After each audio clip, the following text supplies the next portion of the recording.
kita membaca doa terlebih dahulu ya. Ketua kelas silakan untuk memimpin doanya. Baik, sebelum memulai pembelajaran ada baiknya kita berdoa. Berdoa mulai. Rabbi zidni ilma warzuqni fahman. Amin. Nah,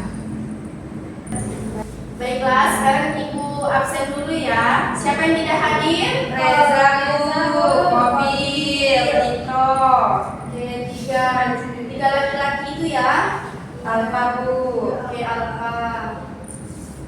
Oke. Nah, Ibu ingin bertanya kepada kalian. Nah, di taman sekolah terdapat banyak bunga kembang sepatu yang selalu mekar, tetapi hanya sebagian yang berhasil menghasilkan buah. Nah, menurut kalian mengapa hal itu bisa terjadi? Dan bagian-bagian bunga apa saja yang berperan dalam proses tersebut? Ada yang tahu? Saya Bu. Ya, apa Mel? Jadi itu tidak semua bunga kembang sepatu dapat menjadi buah karena tidak semua bunga mengalami penyerbukan dan pembuahan dengan berhasil. Oke, benar sekali Nanti Amelia.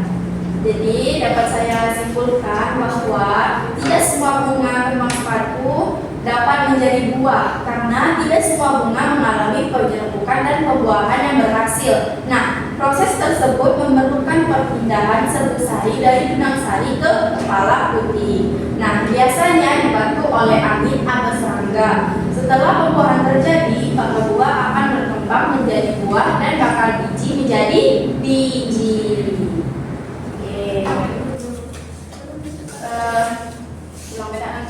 Jadi tujuan pembelajaran pada siang hari ini adalah peserta didik mampu mengidentifikasi struktur anatomi bunga kembang sepatu dan menjelaskan fungsi bagian-bagiannya ya. Nih, Ibu telah membawa bunga kembang sepatunya. Baik, yang pertama ada kelopak bunga atau kaliks. Kelopak bunga merupakan bagian hiasan bunga di bagian paling luar bunga yang menyelimuti mahkota ketika bunga masih muncul. Kelopak terdiri atas daun-daun kelopak sepala. Nah, daun-daun kelopak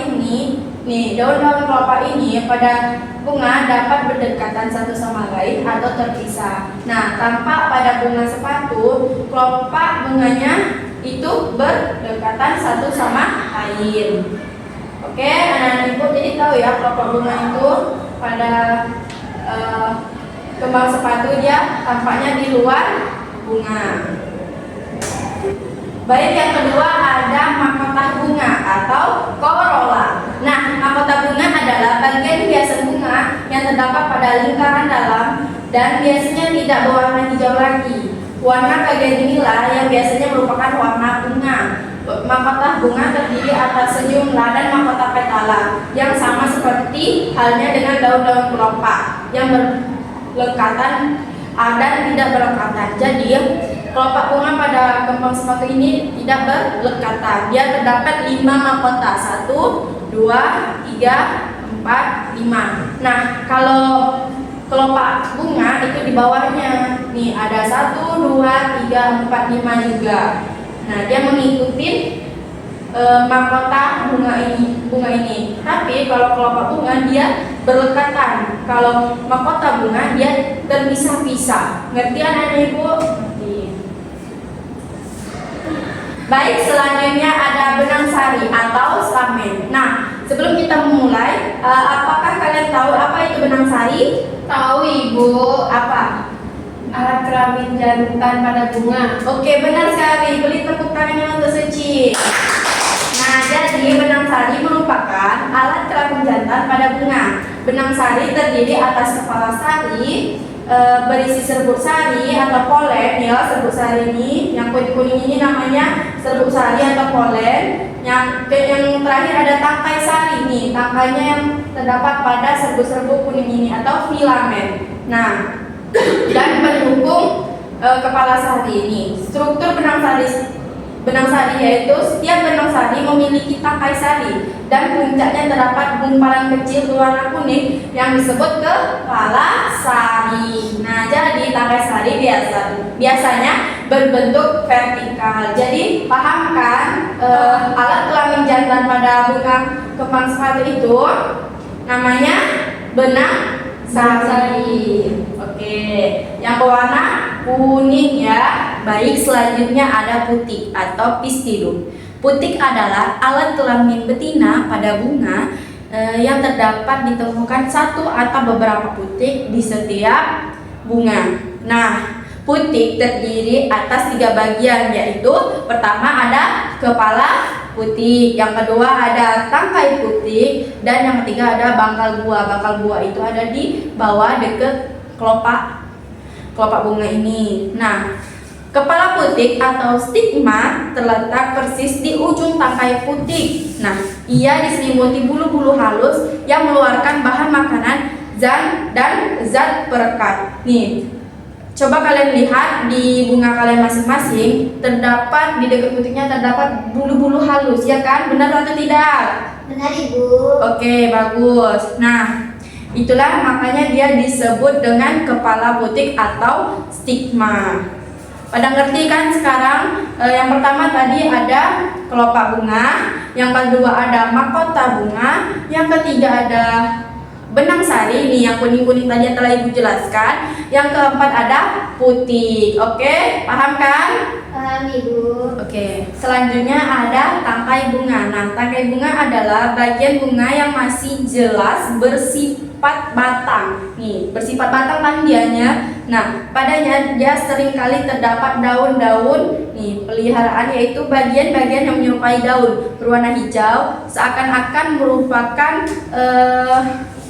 peliharaan dari daun, biasanya ke hiasan bunga nih. Jadi ya, nampak kan nih tangkai-tangkai bunganya nih. Ini namanya tangkai bunga.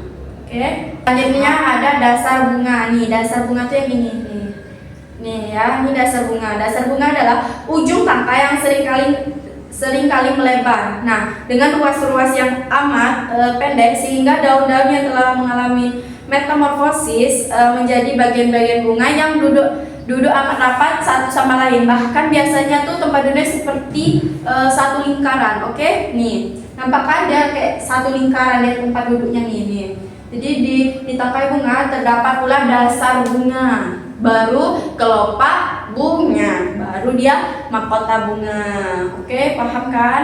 Nah, atau yang terakhir dia di dalam bunga sepatu ini terdapat bakal biji atau ovulum. Nah, bakal biji atau ovulum berfungsi sebagai tempat terjadinya proses pembentukan biji yang kemudian dapat menghasilkan biji yang matang. Nah, ovulum sangat berperan aktif dalam upaya pelestarian tanaman agar tetap ada generasi berikutnya. Jadi dia tuh tempat terjadinya proses pembentukan biji, ya. Oke, paham kan? Ya, paham. Jadi di sini ada gambar bagian-bagian bunga yang dimana yang pertama ini ada mahkota. Nih, mahkota yang ini ya, anak-anak. Terus ini kepala sari ini yang berwarna kuning, ya. Yang ketiga ini ada benang sari ini yang ada di dekat kepala sari tadi ya, untuk yang intinya. Yang tengah-tengah ini ada kepala putik nih. Kepala putik ini yang ada 2 nih, yang di paling atas ini ya. Terus tangkai putik itu yang nih, yang panjang ini ya. Nih kepala putik. Nah, yang ada selanjutnya ada kelopak. Nih, kelopak itu yang ini ya, kelopak nih. Yang dibawa dari mahkota ini kelopak. Terus ada dasar bunga tuh yang ini ada 6 dasar bunganya. Terus yang di dalam bunga kembang sepatu ini terdapat bakal biji. Nih, kalau kita belah nampak kok bakal bijinya. Terus yang terakhir ini tangkai bunga. Jadi, pembelajaran pada siang hari ini kita mengetahui apa saja struktur dari bunga kembang sepatu. Paham kan? Paham, Bu. Oke. Di sini Ibu ada LKPD di mana kalian isi ya. Dari gambar-gambar ini kalian isi mana bagian benang sari, putih yang telah Ibu jelaskan tadi ya. Nih, buat kelompoknya.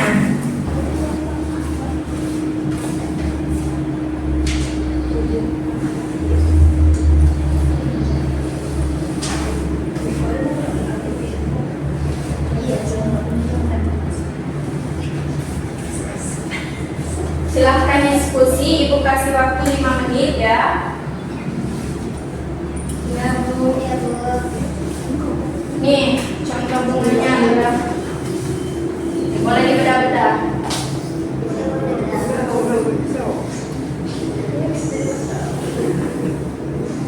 Ada yang ingin bertanya? Ibu, ini apa ya Bu? Nomor 2. Oke, ini nomor 2 ini namanya butik ya. Paham kan? Buat juga fungsinya ya. Ibu, apakah ini yang dikatakan mahkota? Iya Laras, benar sekali. Wow, cantik sekali ya mahkota. Iya Laras. Oke, ini sudah terbedah semuanya. Ada yang tidak paham Laras? Paham Ibu. Yang mana yang bakal buahnya? Bakal buah adalah yang isi di dalam ini. Mana coba dibuka? Kita bedah ya. Ini kuning-kuning ini. Tengok. Oke, benar Laras. Itu namanya bakal. Bakal biji.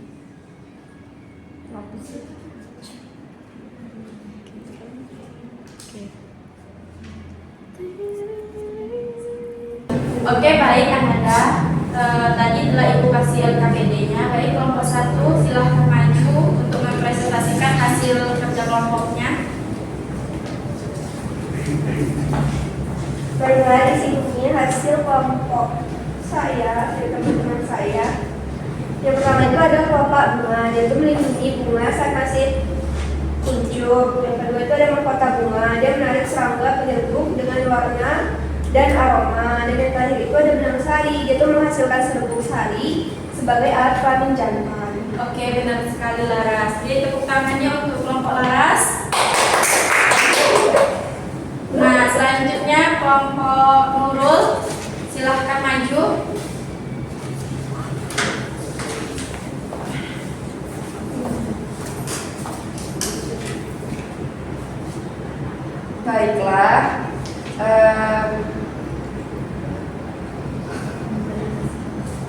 Baiklah, di sini kelompok kami akan mempresentasikan diskusi. Yang pertama itu ada kepala sari, tempat penyimpanan serbuk sari. Yang kedua itu ada tangkai sari, menompang kepala sari agar mudah melepaskan serbuk sari. Oke, beri tepuk tangannya untuk kelompok Nurul.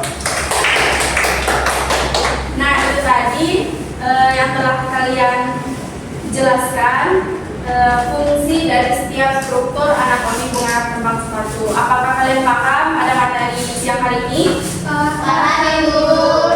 Nah, selanjutnya Ibu akan memberikan kalian tugas yang dimana tugas nanti yang akan kalian kumpulkan pada minggu depan.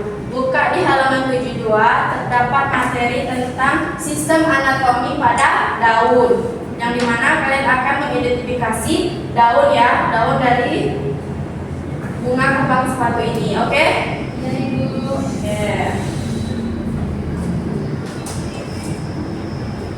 Sekarang Nurul silahkan simpulkan pembelajaran pada siang hari ini. Baiklah, kesimpulan pada hari itu, bunga kembang sepatu memiliki bagian-bagian penyusun, yaitu kelopak, mahkota, benang sari, putik, bakal buah, dan bakal biji. Setiap bagian memiliki fungsi yang berbeda tetapi saling bekerja sama dalam proses reproduksi tumbuhan. Kelopak melindungi bunga saat masih kuncup, mahkota menarik penyerbuk benang, sari menghasilkan serbuk sari, putik menerima serbuk sari, sedangkan bakal buah dan bakal biji berkembang menjadi buah dan biji setelah terjadi pembuahan. Baik, beri tepuk tangannya untuk Nurul. Nah, itu tadi kesimpulan dari pembelajaran pada siang hari ini. Ibu rasa cukup pada pembelajaran siang hari ini. Ibu akhiri. Assalamualaikum warahmatullahi wabarakatuh. Waalaikumsalam warahmatullahi wabarakatuh.